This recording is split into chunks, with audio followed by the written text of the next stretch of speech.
Good evening students, कैसे हैं आप लोग। आज हम लोग क्लास 11 में फिजिक्स में मैकेनिकल प्रॉपर्टीज ऑफ फ्लूइड्स में आगे बढ़ेंगे। आर्किमिडीज प्रिंसिपल पे बेस्ड न्यूमेरिकल्स करेंगे। तो आइए स्टार्ट करते हैं।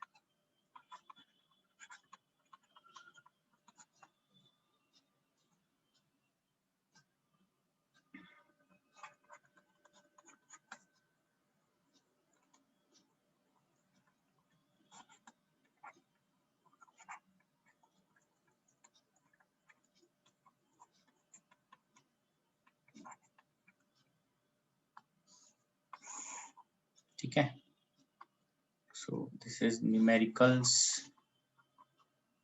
Based on Archimedes principal.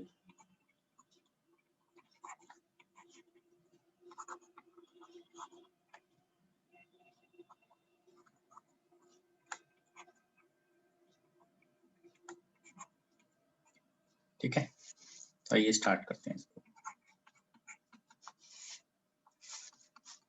N iceberg floats on water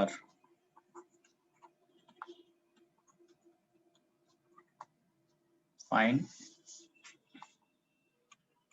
percentage volume of iceberg outside water. The density of iceberg is 0.9 gram per cc and density of water 1 gram per cc। ठीक है जी, ये है। तो ये इस type से situation है। ये शेडेड पोर्शन है inside the water.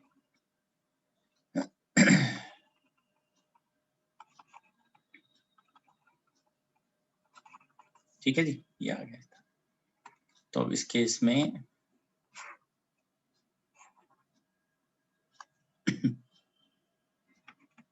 Point force और mg, क्योंकि ये फ्लोट कर रहा है,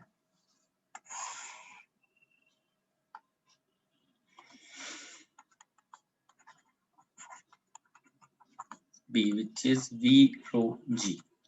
mg में आएगा v total into density of ice into g is equal to v, जो भी शेडेड एरिया है, rho of medium into g। therefore v by v total density of ice by rho of water। density of ice is 0.9 by 1। therefore percentage volume inside v by vt into 100, this is 0.9 into 100, this comes as 90%। therefore percentage of volume outside, बाहर कितना है, that is 10%। ठीक है जी,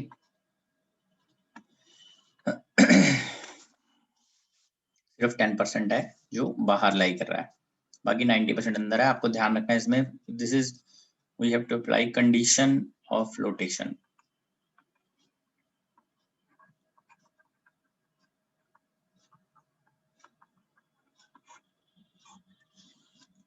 ठीक है,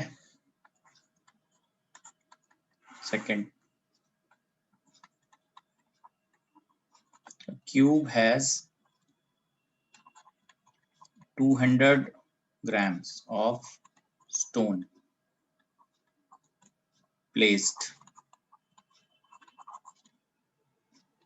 over it।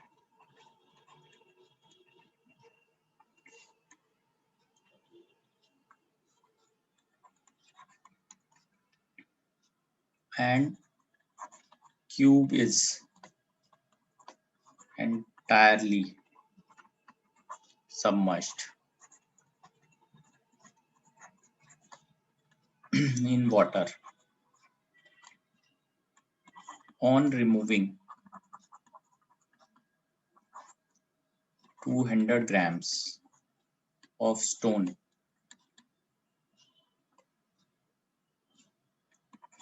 it rises above by 2 centimeter. Find length of side of cube.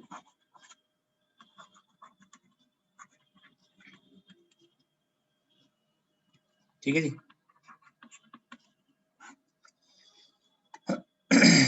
तो इसमें हम इस तरह से देख लेते हैं।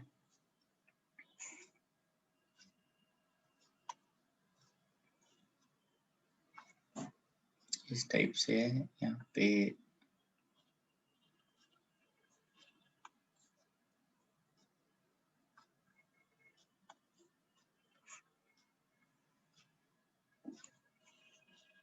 ठीक है, और ऐसे ही इसको शो कर देते हैं यहाँ पे।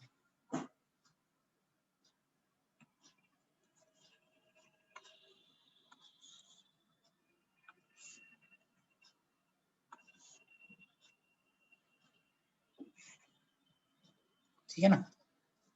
तो अभी ये इस तरह से हम शो करते हैं इसको। यहाँ पे there is a stone placed, so on removing, ठीक है जी, ये लिक्विड हो गया।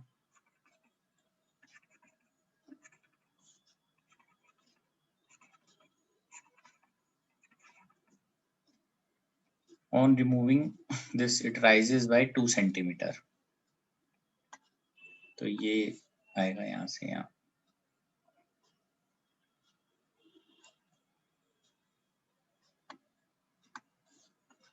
This is 2 centimeter, ठीक है, यहाँ से 2 सेंटीमीटर ऊपर आ गया। अभी ये जो है this edge can be taken as x centimetre, तो जो बचेगा यहाँ पे that is written as x minus 2 centimetre. ये होगा यहाँ से यहाँ तक x, ठीक है जी।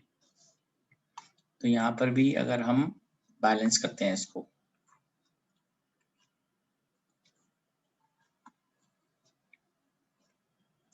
तो ये आ जाएगा 200 plus mg mass of cube, m is equal to mass of cube,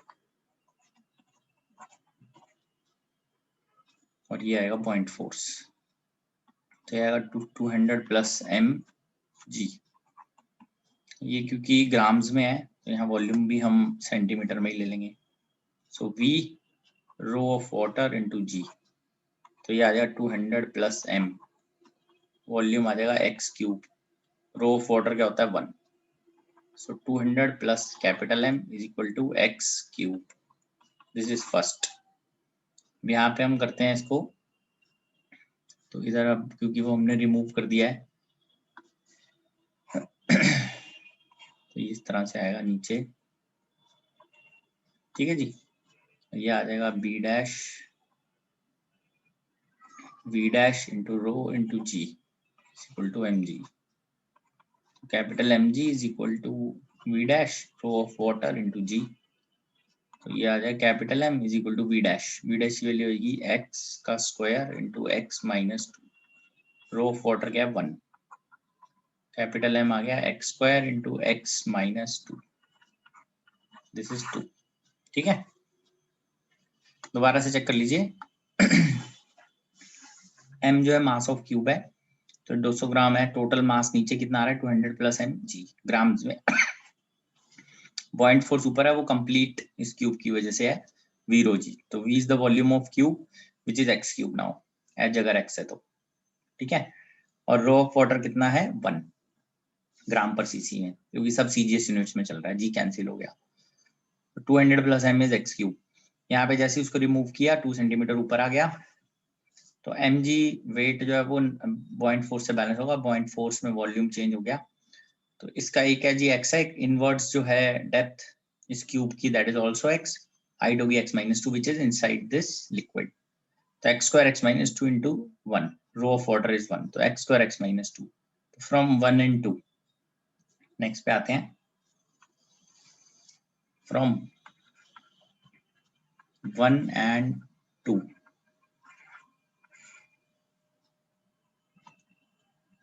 From 1 and 2, 200 plus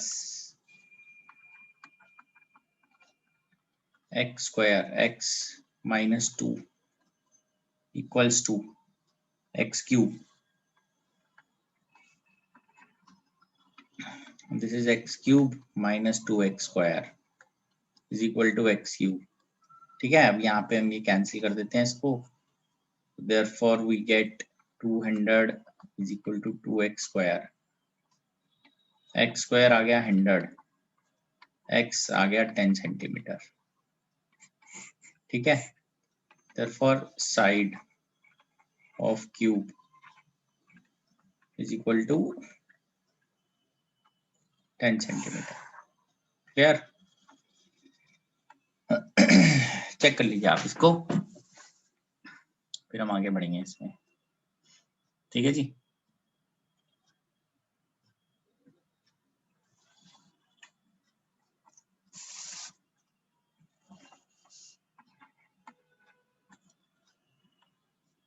next पे आते हैं हम.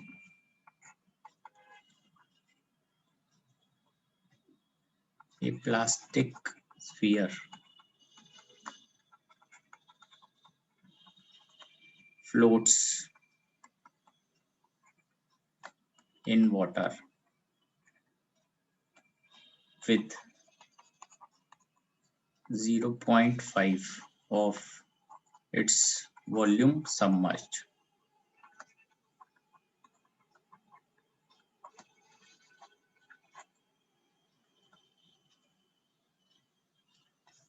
This same sphere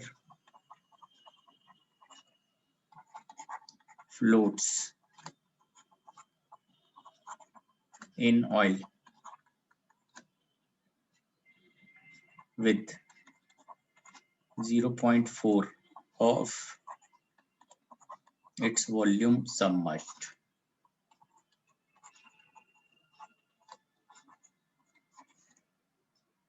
Find density of oil and sphere. Assume density of water to be 1 gram per cc. ठीक है जी. So in water,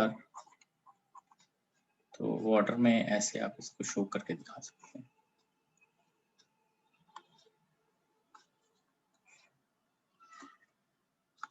ठीक है, ये liquid है द वाटर, तो इसके अंदर जब हम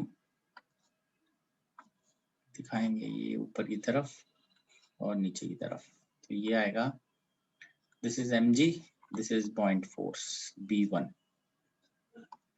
therefore ये आ जाएगा mg is equal to b1, मतलब v1 row g. so m will be equal to v1 into row of water. ठीक है, तो v1 is given as v total का हाफ. therefore ये आ जाएगा v total, यहाँ से मास, into density of sphere is equal to v total का half into row of water. यहाँ से density of sphere आ जाएगा, plastic sphere floats in water with 0.5 of its volume submerged. Condition of flotation, mg 0.4 से balance हो जाएगी. v1 जो है that is जो v इनसाइड है वो हाफ है, v टोटल का हाफ, और इधर मास तो v total into density of sphere ही है, तो ये कैंसिल हो जाएगा. Density of sphere is rho of water by 2. Density of sphere की वैल्यू आ जाएगी 0.5 ग्राम पर सीसी. ठीक है, अब नेक्स्ट अब हम बात करते हैं इसमें in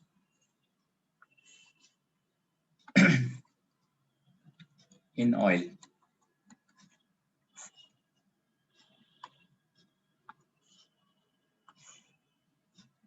in oil with same sphere floats with this.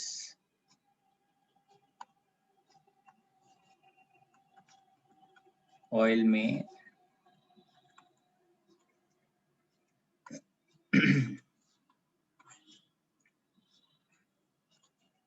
फिर से फ्लोट कर रहा है ऑयल में mg और ये है p2। therefore इसमें फिर से लगाएंगे condition of flotation v2, this is v2 rho oil into g cancel, m की वैल्यू आ जाएगी v2 into rho of oil. तो ये आ जाएगा v total into density of sphere v2, this is 0.4 times v total.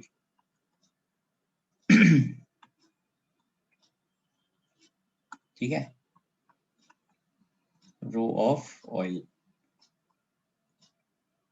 v total cancel हो गया, density of sphere is 0.4 rho of oil और this is 0.5 0.4 rho of oil.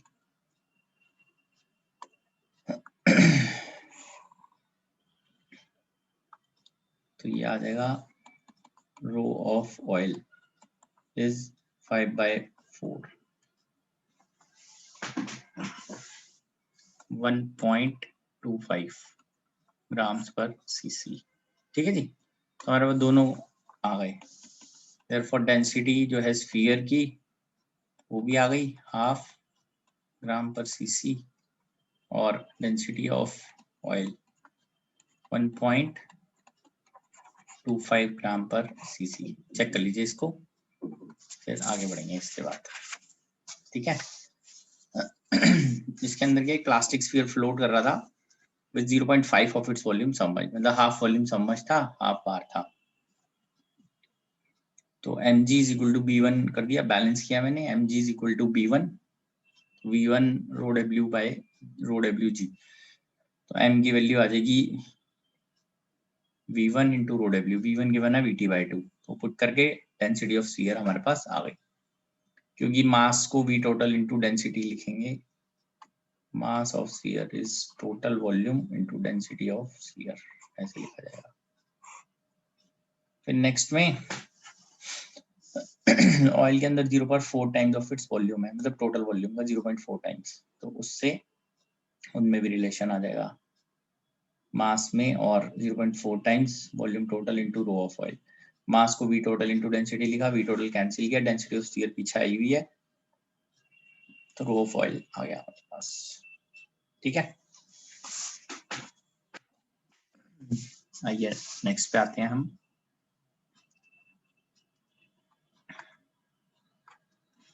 Next question देखते हैं।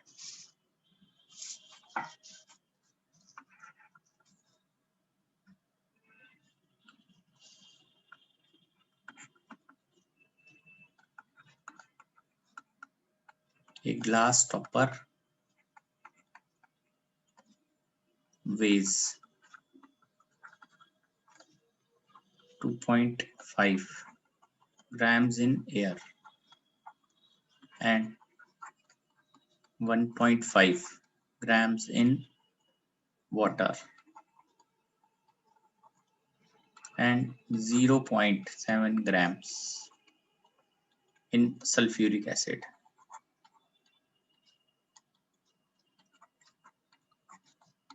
Find density of acid.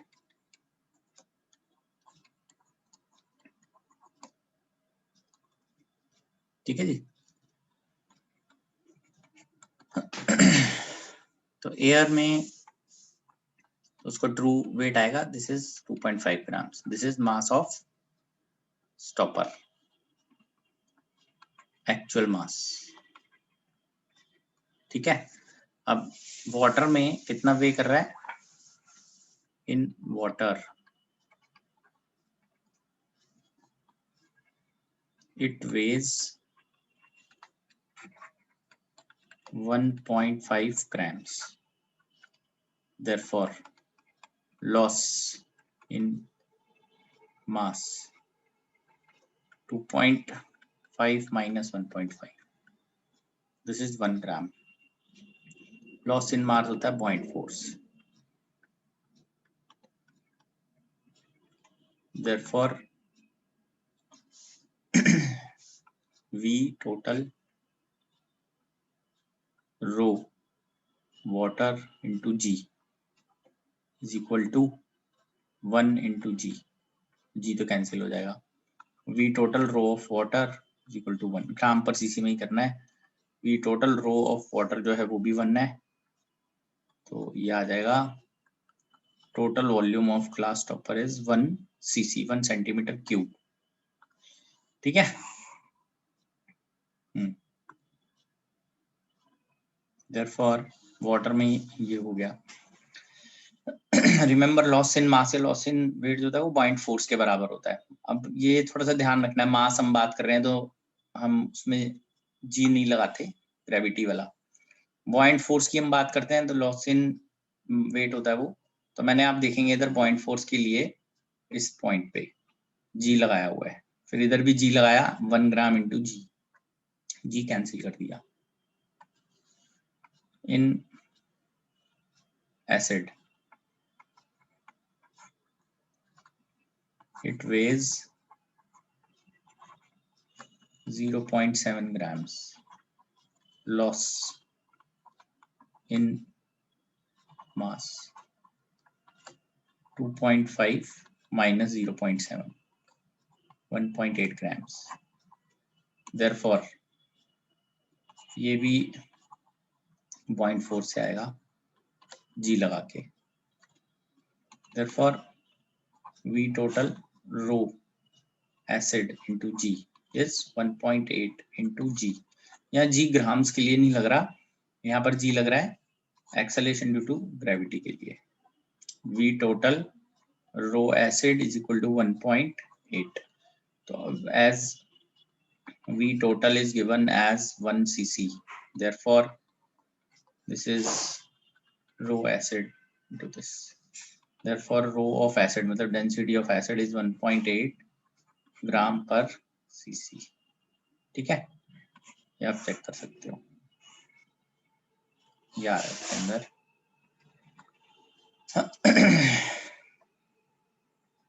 Check कीजिए आप लोग ये.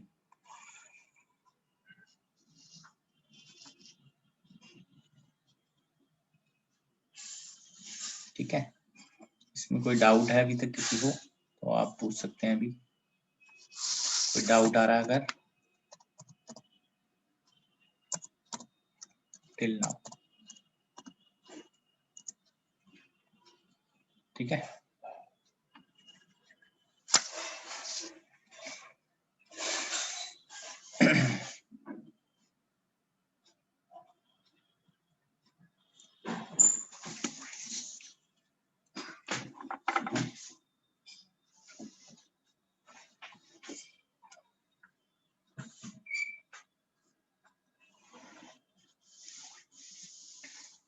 आप चेक कर लीजिए.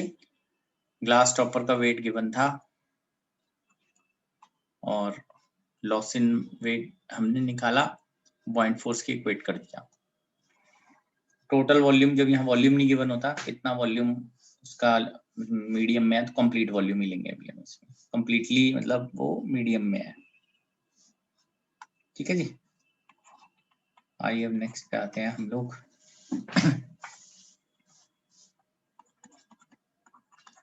Steel ball of mass 0.25 kg is dropped on surface of water in tank. ठीक है, मतलब एक स्टील बॉल को ऊपर से ड्रॉप कर रहे हैं. If depth of water in tank is 3 meter, find time after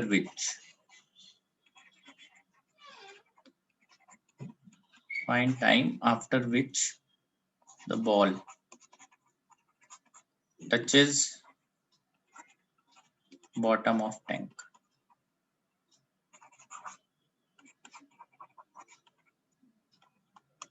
Row of steel is 8 ग्राम पर cc.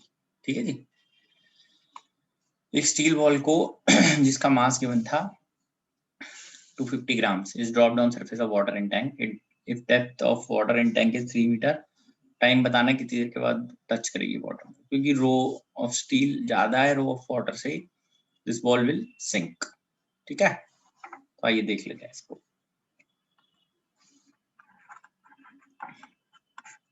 As density of steel is greater than density of water, so ball sinks. ठीक है जी, अब ये देख लेते हैं हम यहाँ पे.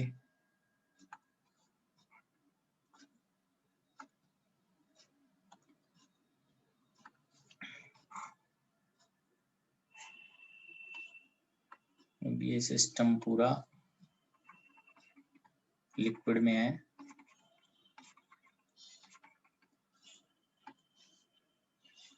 तो ये हम देखते हैं यहाँ पे, this is mg, this is b, which is v rho g. अब ये v तो v टोटल ही है, ये है v density of steel into g. ठीक है जी, तो ये ऐसे नीचे की तरफ आ रहा है. Therefore v density of steel into g minus v rho of water into g is equal to ma v density of steel into g v rho of water into g, ये आएगा v density of steel into a. Therefore a आ गया, v common, g common, density of steel rho of water by v into density of steel. तो acceleration v cancel हो गया, क्या आ गया g density of steel minus rho of water by density of steel. तो a की value आ गई है g times 1 minus rho of water by density of steel. ठीक है, एक्सेलेरेशन देख लेते हैं कितनी है. g 1 minus rho of water 1 है और स्टील की डेंसिटी है 8, 7 by 8 times g is the acceleration downwards. Displacement is 3 meters downwards starting from rest.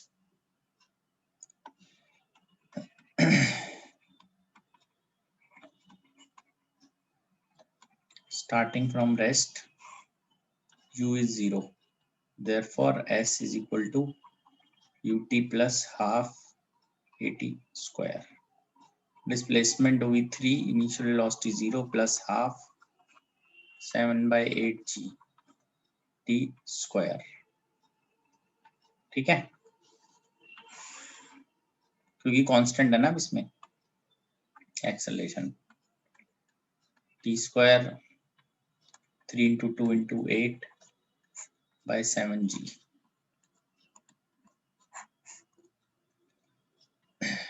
48 by 70. कितने सेकंड्स, टाइम आप देख लीजिए कितना आता है, 24 by 35. ठीक है, सेकंड्स, ये आंसर है. इतना समय लगेगा इसको नीचे तक पहुंचने. ठीक है जी, चेक कीजिए, सिंपल किया है. नीचे की तरफ हमने एक्सेलरेशन फाइंड की, downward force minus upward force equal to ma. ये निकाल लिया बाकी सब वैल्यूज डाल के. तो ये एक्सेलरेशन आ जाती है हमारे पास. इसमें वैल्यूज डाली तो ये आ गया 7g by 8. फिर s = ut plus r/t square में हमें पता है डिस्प्लेसमेंट डाउनवर्ड्स 3 है, ये आ गया हमारे पास 7g/8 t²। t की वैल्यू आ जाती है यहाँ से 3 × 2 × 8/7g। ठीक है, आइए नेक्स्ट पे आते हैं।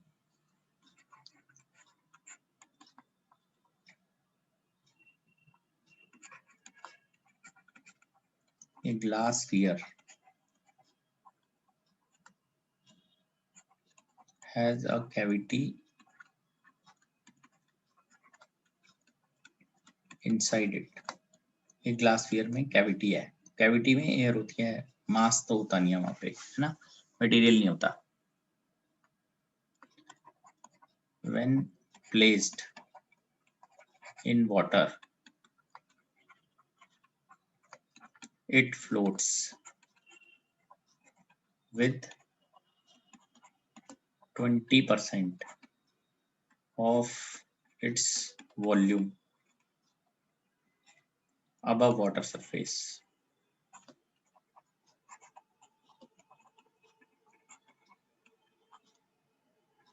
Find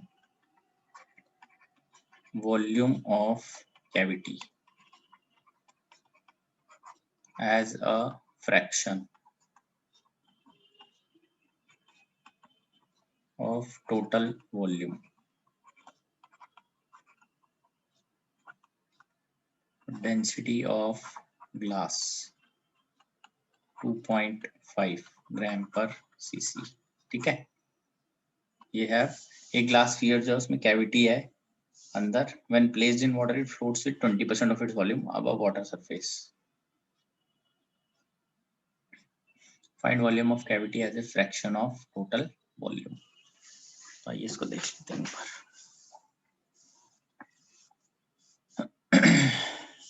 ठीक है, क्वेश्चन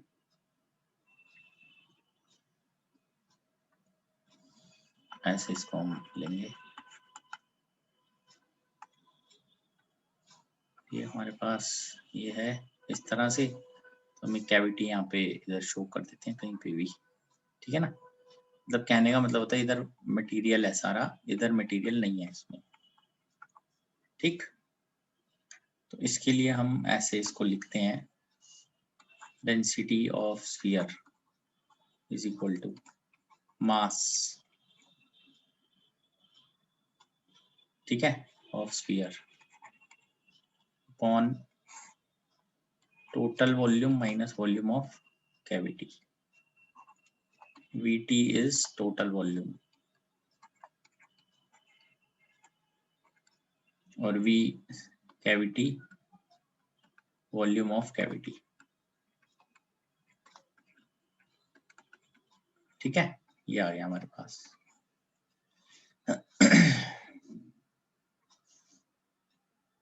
तो इसको हम इस तरह से, मास ऑफ स्फीयर को इस तरह से हम लिख सकते हैं, m is equal to d of sphere v total minus v cavity. This is first.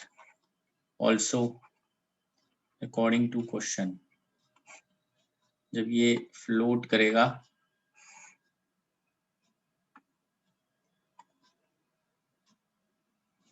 तो इसमें लिखा है 20% volume above water, 80% is below water.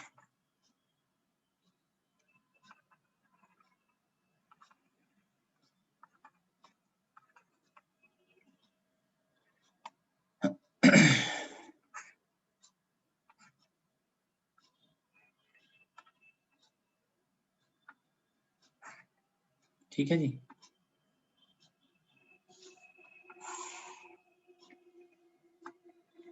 तो ये आ जाएगा B, ये आ जाएगा mg। ठीक है जी, this is V inside into rho of water into G।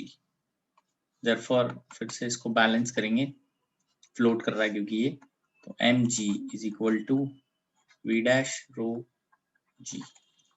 G से G ये कैंसिल हो गया, m इज इक्वल टू जितना भी वॉल्यूम इसमें अंदर है, वॉल्यूम इनसाइड, यहाँ पे हम ये लिख देते हैं V डैश क्या है, volume of sphere inside liquid, ठीक है जी।